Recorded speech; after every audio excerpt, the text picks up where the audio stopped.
Bonjour Bénédicte. Bonjour Marine. Alors Bénédicte, je vais raconter rapidement votre parcours.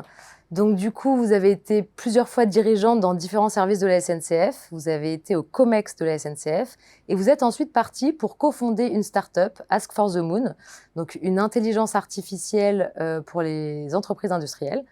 Du coup, vous avez cette particularité et cette expertise de très bien connaître à la fois les start-up et les grands groupes. C'est ce qui m'intéresse moi vraiment aujourd'hui parce qu'il y a un constat qui est clair, c'est que on voyait que le monde du travail avait changé, les attentes des collaborateurs avaient changé dans les startups et on se rend compte qu'en fait, ces attentes-là se sont diffusées complètement pour l'ensemble des collaborateurs, même dans les grands groupes. En quoi ça consiste ?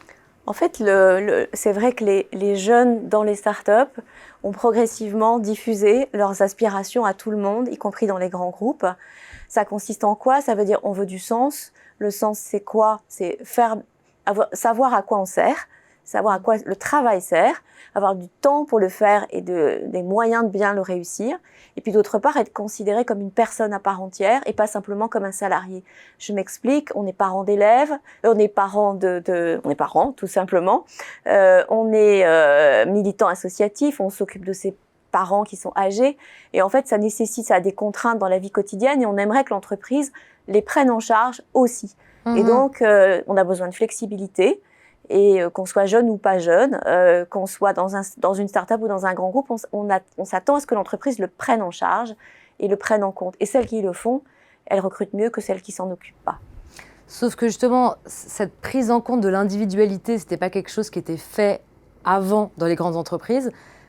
Qu'est-ce qu'elles peuvent faire aujourd'hui? Comment ces solutions peuvent être intégrées dans la politique RH de l'entreprise? Est-ce qu'il y a des recettes qu'on peut prendre des startups et calquer dans la grande entreprise?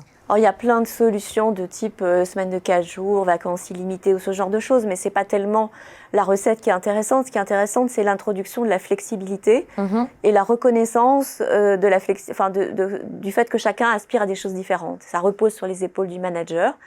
Et c'est ça qui est important. Et donc, finalement, le manager plus que le RH. Oui, parce que c'est lui qui régule la vie de l'équipe. Et c'est lui qui fait converger, à un moment donné, le collectif avec chacun qui a des aspirations différentes. C'est compliqué, de fait.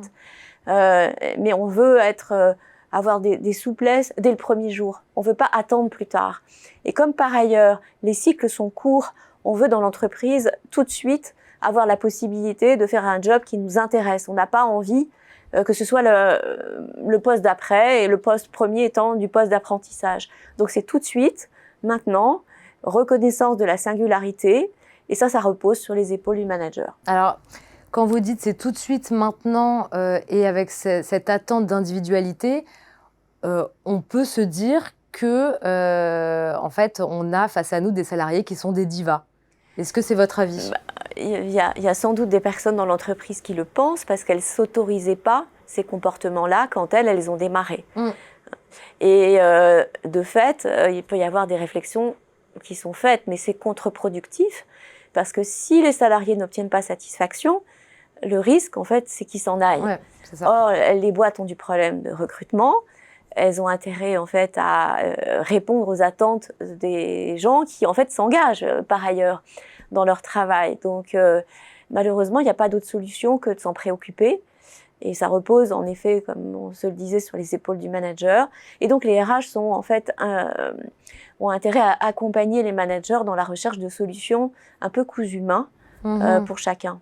Si je conclus aujourd'hui ce qu'on s'est dit, je retiens 3 points. Le premier, c'est que en effet, la culture start-up en ressources humaines s'est diffusée à l'ensemble de la société, qu'aujourd'hui, on n'a plus d'autres possibilités que de prendre en compte l'individualité des collaborateurs et que c'est sur les épaules des managers que repose beaucoup cette responsabilité-là pour garder et faire de la rétention de collaborateurs. Exactement. Et c'est pour ça qu'on souhaite beaucoup de courage au management parce que c'est pas facile d'être manager par les temps qui courent. Merci Bénédicte. Merci Marine.